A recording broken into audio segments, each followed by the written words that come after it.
So now we see the another type of functions. It is explicit functions. Now here the word is variable.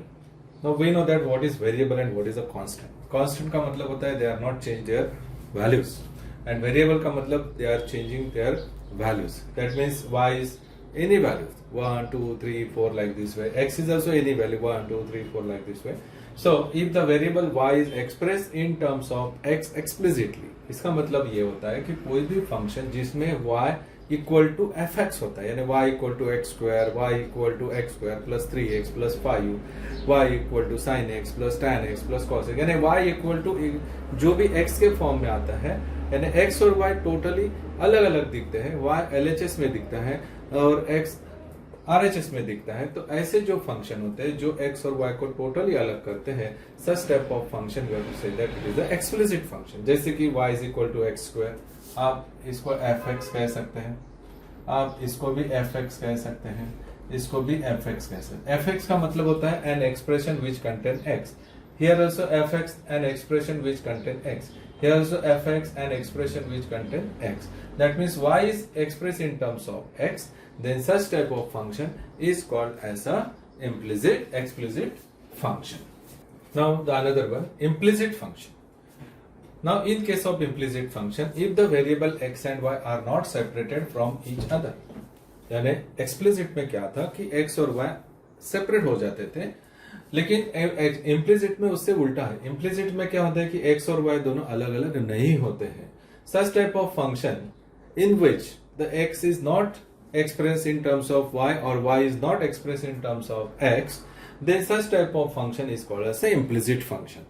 अपने आप से अलग नहीं होते, तो ऐसे फंक्शन को डिनोट करते हैं f of xy equal to 0। f of xy का मतलब होता है कि an expression which contain both variable x and y। fx का मतलब क्या था, an expression which contain only x, जैसे कि हमने प्रीवियस टाइप में देखा था। और f of xy का मतलब होता है कि an expression which contain x and y both, they can't separate out from each other, जैसे कि x square plus x square into y plus y cube, तो इसमें x और y अलग नहीं होंगे। e raised to y x raised to y minus e raised to x minus y equal to 0. You can't separate out x from y. Sin of x into y plus y equal to 0. So in such type of functions we can't separate out x from y. तो ऐसे जो function है जिसमें x और y दोनों आते हैं और जो सेपरेट नहीं होते हैं, ऐसे फंक्शन को हम f of xy से डिनोट करते हैं। इसके पहले इसमें क्या था, हमने सिर्फ fx देखा था। fx का मतलब क्या होता है, N expression which contain only x, और f of xy का मतलब N expression which contain x and y both variable. So this function is called as an implicit function. Now the third type, parametric function. Now what is a parametric function? First we see, if x and y are expressible in terms of third variable, say t, then x and y are parametric function of t. यानी इसका मतलब है कि x t के form में express हो रहे हैं, y is also expressed in terms of third variable that is t. तो इसका मतलब t जो है वो x में भी आ रहा है, y में भी आ रहा है। तो इसकी वजह से ये थर्ड वेरिएबल की वजह से ये दोनों अपने आप में कनेक्टेड हो गए हैं। जैसे कि अभी सपोज x ऑफ t का मतलब होता है x is a function of t, y of t का मतलब होता है y is a function of t। इसका मतलब है x जो है वो t के फॉर्म में एक्सप्रेस हो जाए, जैसे कि x is equal to f of t, y is equal to g of t। इसका मतलब है कि x में t है और y में भी t है। इसका मतलब होता है सपोज यहाँ पे मैं f ऑफ t का मतलब कोई भी एक एक्सप्रेशन लेता हूँ t स्क्वायर प्लस 2t, और y का भी कोई भी एक एक्सप्रेशन लेता हूँ 2t plus t cube like this way. तो इस तरह से x भी t के फॉर्म में एक्सप्रेस हो रहा है और y भी t के फॉर्म में एक्सप्रेस हो रहा है। इसका मतलब x is a function of t, y is a function of t। तो x और y दोनों t के फंक्शन है, इसलिए x और y में भी रिलेशन बन गया है। तो x और y का जो रिलेशन बन गया है थर्ड वेरिएबल से, so such type of function is called as a parametric function. जैसे कि for example here we say that x is equal to sine 2t, y is equal to cos 3t। तो यहाँ पे देखिए x is in terms of t, y is in terms of t, so due to this third variable x and y are connected to each other, so therefore t is a third variable and here x and y is called as a parametric function of t. Okay, So this is a definition of parametric function. Now we see the algebraic functions. Algebraic functions are very easy. So y is equal to fx is equal to x square plus 3x plus 5u, or fx is equal to 2x plus 5u, or y is equal to x, या y is equal to 2x minus 3. तो इस type के जो functions होते हैं उसको कहते हैं algebraic functions. After then we see the composite function. Composite function का मतलब देखो यहाँ पे मैंने यहाँ पे 3 ग्रुप नॉन एम्प्टी सेट दिए हैं. तो x का y से रिलेशन दिया है थ्रू f, और y का रिलेशन z से दिया है थ्रू g. तो यहाँ पे अंडर द फंक्शन f, जो y का एलिमेंट, इसको इमेज कहते हैं. It's the image of x. तो x का इमेज क्या होगा? इट इज fx, यानी value of x under the function f, it is fx. इसका मतलब होता है कि y के अंदर जो वैल्यू है वो fx है. अब y का रिलेशन फिर से z से डिफाइन किया है थ्रू g. तो यहाँ पे fx का इमेज आपको फिर z में देखना है.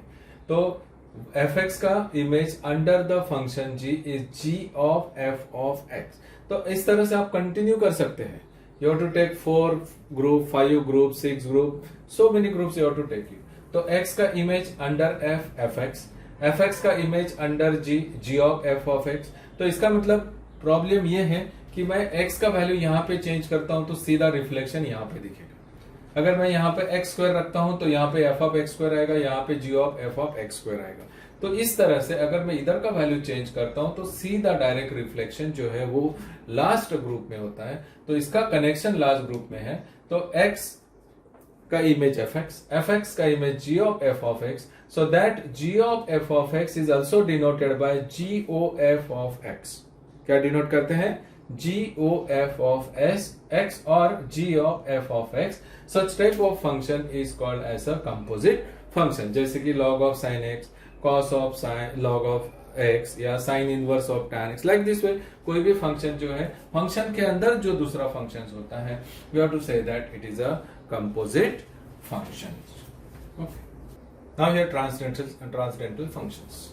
The functions which are not algebraic are called transcendental functions. Mostly logarithmic function. आपको पता है लॉगरिथमिक फंक्शन का मतलब जिसमें log x आता है, log x प्लस 1 आता है.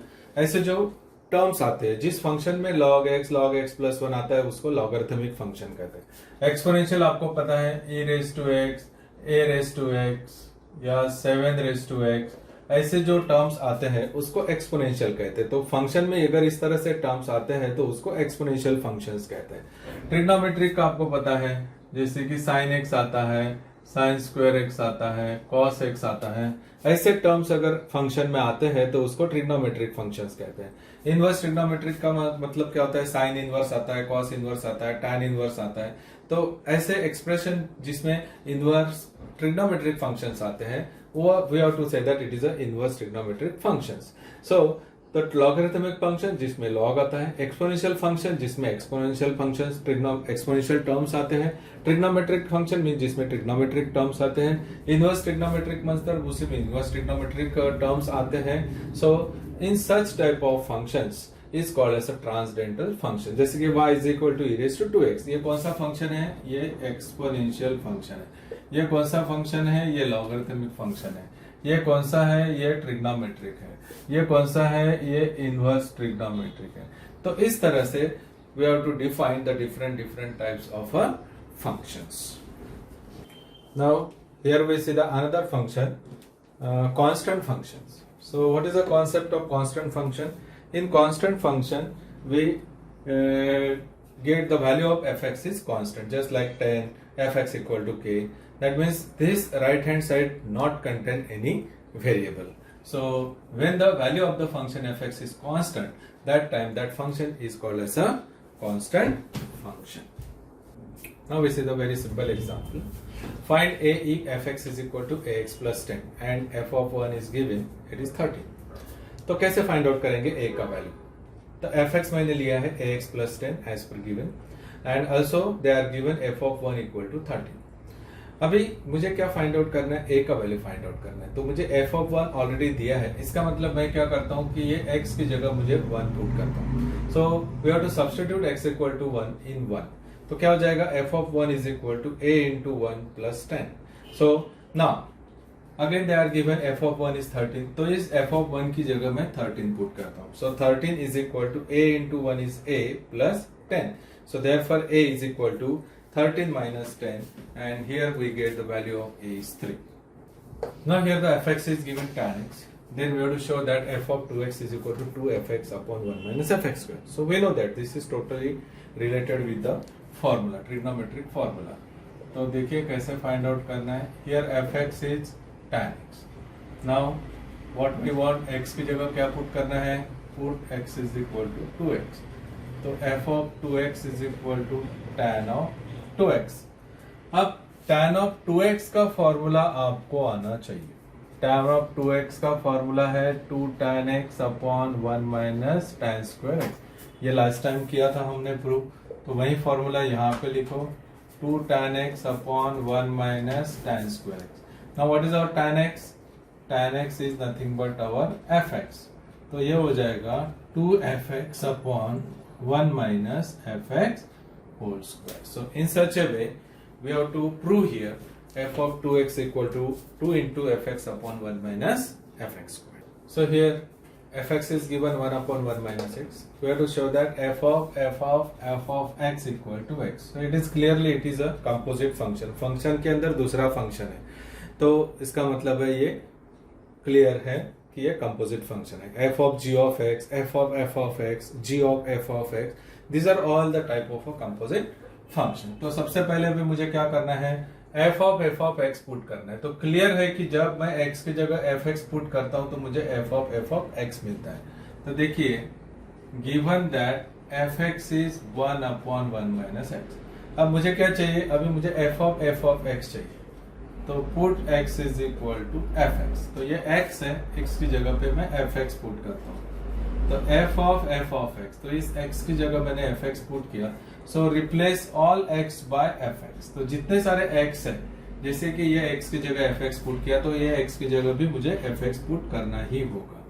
Now we substitute fx. तो fx इधर ही पुट करो, इधर आप f of x as it is ही रखो, और इधर जो है वो fx पुट करो. तो fx क्या है? 1 अपॉन 1 माइनस x. तो सबसे पहले इसका कैलकुलेशन लो. f of x is equal to LCM ले लो, -1 upon 1 minus x. So f of x, अभी ये इसको ऊपर लेके जाओ, 1 माइनस x, 1 माइनस x, -1. तो f of x is equal to 1 minus x upon -x.